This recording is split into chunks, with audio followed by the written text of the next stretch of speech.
할렐루야. 아멘. 주의 예배 나오신 여러분들을 예수님의 이름으로 축복하고 환영합니다. 믿음, 소망, 사랑을 가지고 세상 가운데 영적 전쟁에서 승리하는 우리 모두가 되기를 소망하며 찬양합니다.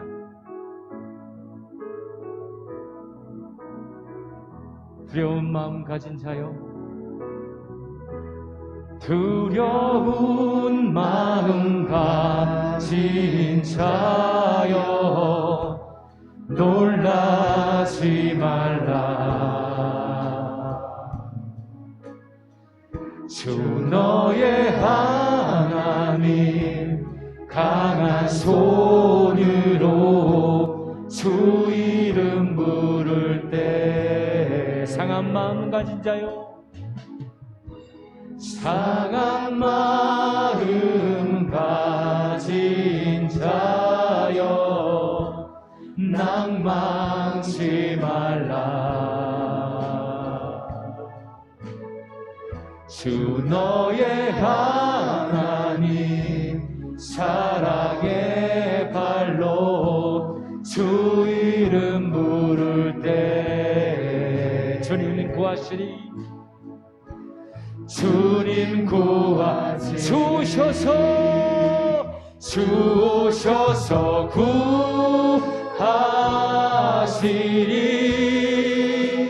주 오셔서 구원하시리.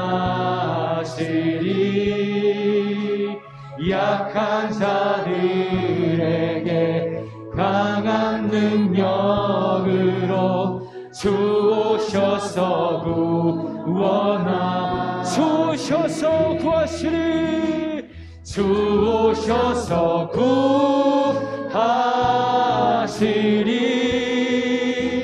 주 오셔서 구원하시리. 눈을 들어보라, 회복의 능력을 주 오셔서 구원하시. 다시 한번, 두려운 마음 가진 자여, 두려운 마음 가진 자여, 놀라지 말라. 주 너의 하나님 강한 손으로 주 이름 부를 때, 상한 마음 가진 자여, 상한 마음 가진 자여, 낭망치 말라. 주 너의 하나님 사랑의 발로 주 이름 부를 때, 주님 구하시리, 주님 두 손 높이 들고 주 오셔서 구하시리, 주 오셔서 구하시리,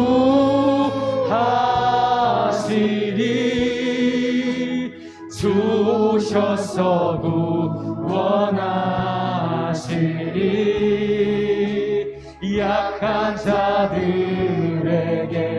강한 능력으로 주 오셔서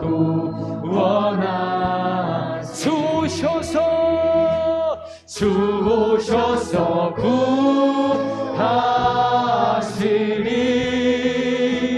주 오셔서 구원하시리. 눈을 들어보라, 회복의 능력을 주 오셔서, 주님 오셔서 우리를 구원하여 주시옵소서. 주 오셔서 구하시리, 주 오셔서 구원하시리. 약한 자들에게 강한 능력으로 주 오셔서 구원하시리, 주 오셔서 구하시리, 주 오셔서 구원하시리. 눈을 들어보라. 회복의 능력을 주 오셔서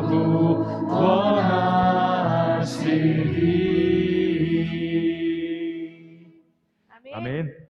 하나님 감사드립니다. 각자의 자리에서 영상으로 예배드릴 수 있도록 허락하여 주심에 너무나 감사드립니다.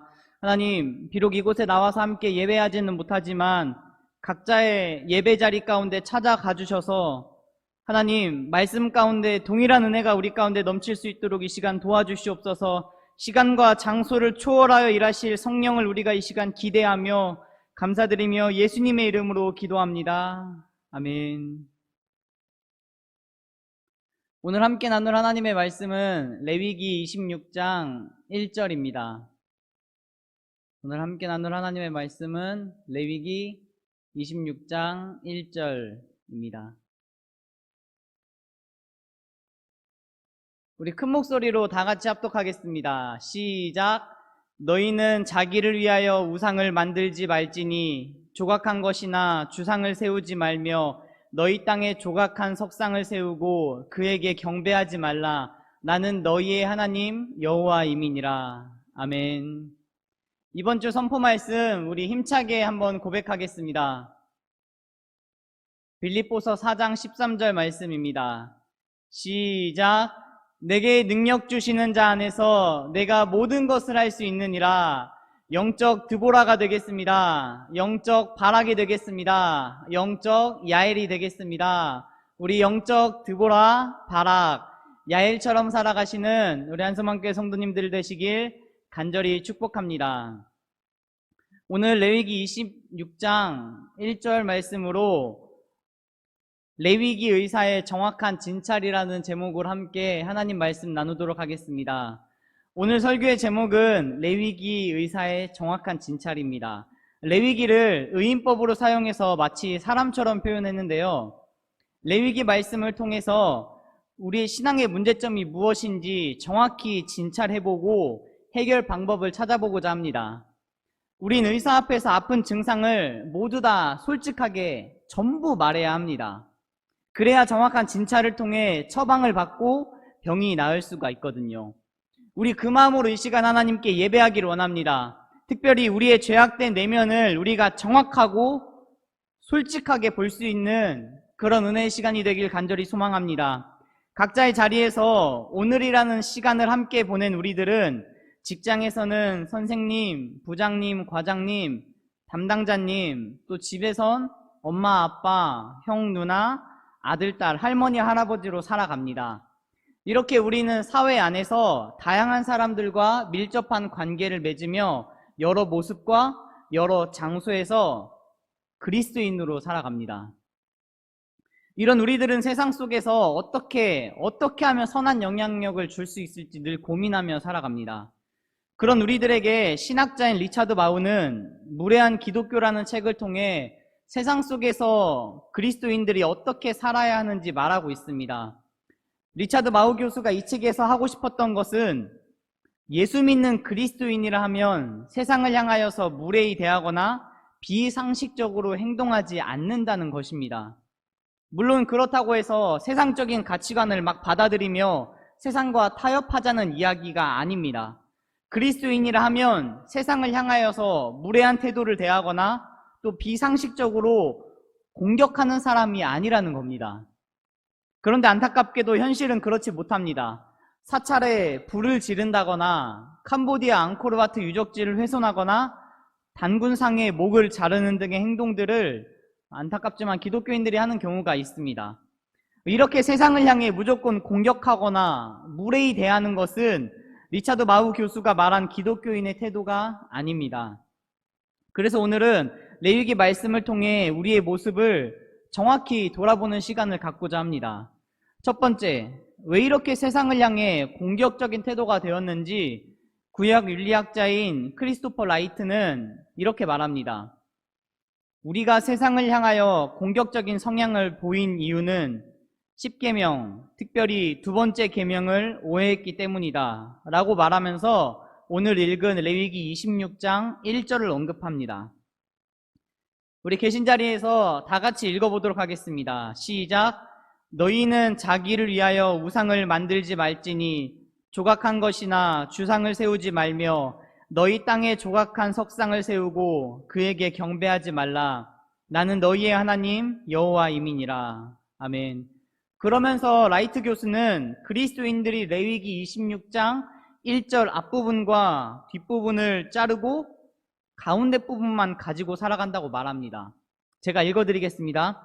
우상을 만들지 말지니 조각한 것이나 주상을 세우지 말며 너희 땅에 조각한 석상을 세우고 그에게 경배하지 말라.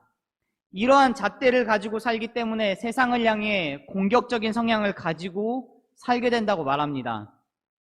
구약 성경을 읽다 보면 우상을 불사르라, 찍어버리라, 깨뜨려라, 산당을 없애라라는 등의 구절이 매우 많이 나옵니다. 그런데 우리는 이 부분을 잘못 생각하면 오해할 수 있습니다. 구약의 왕들을 살펴보면 하나님께 칭찬받은 왕들은 언제나 공통적인 특징이 있습니다.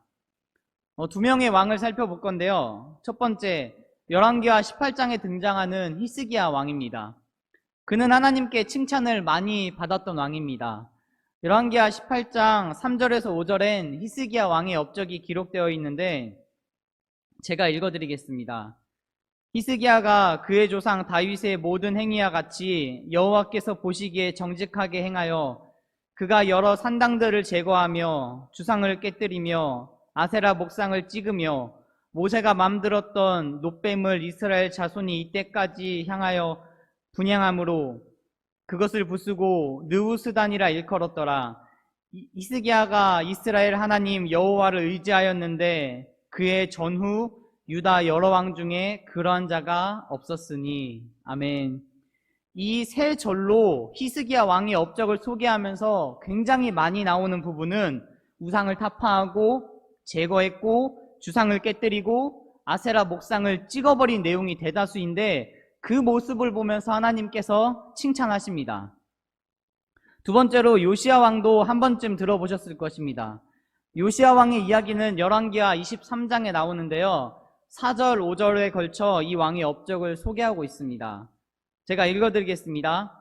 왕이 대제사장 힐기야와 모든 부제사장들과 문을 지킨 자들에게 명령하여 바알과 아세라와 하늘의 일월 성신을 위하여 만든 모든 그릇들을 여호와의 성전에서 내다가 예루살렘 바깥 기드론 밭에서 불사르고 그것들의 재를 베델로 가져가게 하고 옛적에 유다 왕들이 세워서 유다 모든 성읍과 예루살렘 주위의 산당들에서 분향하며 우상을 섬기게 한 제사장들을 패하며 또 바알과 해와 달과 별대와 하늘의 모든 별에게 분향하는 자들을 패하고. 아멘.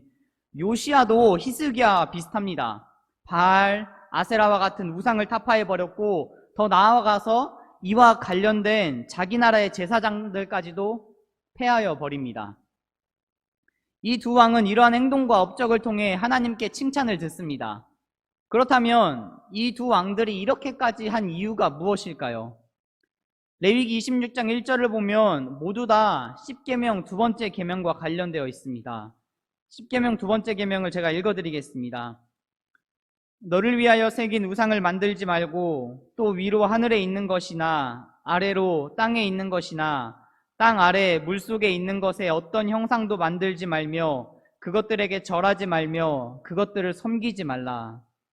이렇게 길게 설명은 되어 있지만 내용은 굉장히 간단합니다. 하나님 외에 다른 어떤 것도 만들지 말고 섬기지 말라는 것입니다. 이 계명은 출애굽기 20장에서 처음 주어졌는데 그때 그 상황이 어땠는지 잠깐 살펴보겠습니다. 시내산에서 하나님은 이 계명을 주십니다. 근데 그 전에 하나님이 이스라엘 백성들에게 이렇게 말씀하십니다. 출애굽기 6장 6절에서 7절 말씀입니다. 그러므로 이스라엘 자손에게 말하기를 나는 여호와라. 내가 애굽 사람의 무거운 짐 밑에서 너희를 빼내며 그들의 노역에서 너희를 건지며 편팔과 여러 큰 심판들로서 너희를 속량하여 너희를 내 백성으로 삼고 나는 너희의 하나님이 되리니 나는 애굽 사람의 무거운 짐 밑에서 너희를 빼낸 너희의 하나님 여호와인 줄 너희가 알지라. 아멘.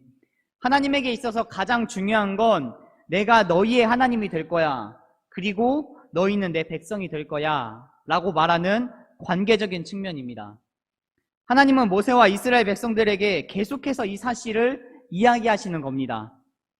너희가 세상 모든 우상들을 제거해버리고 비상식적으로 공격하고 세상 모든 곳에 나의 이름을 남겨라. 이렇게 말씀하시는 것이 아니라 나는 너희의 하나님이 될 거고 너희는 내 백성이 될 거야. 라고 말씀하시는 이 관계적인 측면을 먼저 이야기하십니다. 그래서 출애굽기 20장을 보시면 3절부터 10계명이 주어지는데 그 전인 1절, 2절은 서론처럼 먼저 하나님께서 이렇게 이야기하십니다. 출애굽기 20장 1절, 2절 하나님이 이 모든 말씀으로 말씀하여 이르시되 나는 너를 애굽 땅 종되었던 집에서 인도하여 낸 내 하나님 여호와이니라. 아멘. 이 상황 속에서 10계명이 주어집니다. 그러므로 우리가 두 번째 계명을 이해하기 위해서는 우리가 방금 살펴본 이 상황을 반드시 알고 계셔야 합니다. 하나님은 세상을 공격하라고 이 계명을 주신 것이 아니라 자신의 핏값으로 산 성도들인 우리에게 주시는 말씀이라는 겁니다. 그러니까 이 계명은 먼저 나에게 적용하셔야 합니다. 자신을 정확히 보고 내 속에 어떤 우상이 있는지 들여다보셔야 합니다. 즉 나를 향한 정확한 진찰이 있을 때 하나님과의 관계에 있어서 진정한 회복이 있을 것입니다. 그렇지 않고 이 계명을 세상을 향하여서 계속해서 적용시키고 잣대처럼 들이댄다면 우리는 세상을 향하여 무례할 뿐 아니라 공격적으로 될 수 있습니다. 그래서 저는 여러분들과 제가 세상을 살아갈 때 조금이나마 균형 잡힌 관점으로 이 세상을 바라보셨으면 좋겠습니다. 자, 그러면 조금 더 나아가 볼까요? 어떻게 해야 이 세상 속에서 그리스도인으로서 선한 영향력을 끼치며 살 수 있을까요? 간단합니다. 지금까지 우리가 계속해서 살펴본 이 작업들을 열심히 하시면 됩니다. 10계명은 하나님이 언약 백성인 자신의 자녀들에게 주신 말씀입니다. 그러므로 먼저 내 자신을 돌아보고 내 자신이 먼저 회개하고 내 자신에게 말씀을 적용시킬 때 세상을 변화시키는 힘이 나오는 것입니다. 사실 설교를 들을 때, 말씀을 읽을 때 우리가 가장 실수하는 부분이 아마 이것일 것입니다. 오늘 이 설교는 아무개 권사님, 아무개 집사님이 들어야 하는데 너무 아쉽다. 이 말씀은 나보다 우리 교회 누구누구가 읽으면 좋겠다라는 식의 태도입니다. 물론 이런 방법을 통해서도 하나님이 위로하시고 축복하실 것입니다. 하지만 이 태도에 숨겨져 있는 의미는 아마 내 자신은 정직하고 올바르니까 그러지 못한 권사님, 집사님, 성도님이 이 말씀을 통해 변화되었으면 좋겠다라는 겁니다. 즉 상대방을 공격하거나 비난하는 데 목적이 있는 것입니다. 그러므로 오늘 우리는 이 말씀을 먼저 나에게 적용해야 합니다. 세상을 향하여 우상이 어디 있는지 찾아가서 부셔버리는 것이 아니라 내 자신 안에 있는 우상을 먼저 부셔야 한다는 겁니다. 레위기 26장에선 이걸 말하고 있는 겁니다. 레위기라는 의사가 죽어가는 우리의 영혼을 정확하게 진찰합니다. 당신 안에 있는 우상을 버리십시오. 성경에서는 하나님이 이웃을 사랑하고 그들의 필요를 채워주며 살라고 하셨는데 내 이익만을 위해서 살아가고 이기적이고 탐욕스럽게 살아간다면 그 사람이 바로 우상숭배자가 아닙니까? 성경에서는 강하고 힘 있는 자가 약하고 억울한 자를 섬기라고 했는데 교회가, 부자가, 성도가 정말로 있는 자들, 권력 있는 자들만을 우대하고 가난하고 힘없는 자들을 무시한다면 그 태도가 바로 우상숭배 아닙니까? 그러므로 우리가 이 상황 속에서 정말로 먼저 해야 할 것은 세상 속에 있는 더러운 것, 우상을 콕 집어내는 것이 아니라 내 자신 안에 있는 우상을 먼저 찾아내는 것입니다. 우리는 특별히 구약성경 이사야서를 보더라도 잘 알 수 있습니다. 이사야서는 총 66장으로 되어 있는데 그래서 많은 학자들이 소성경이라고도 부릅니다. 성경이 66권으로 되어 있는 것처럼 이사야서도 66장으로 되어 있습니다. 신기하게도 내용도 비슷합니다.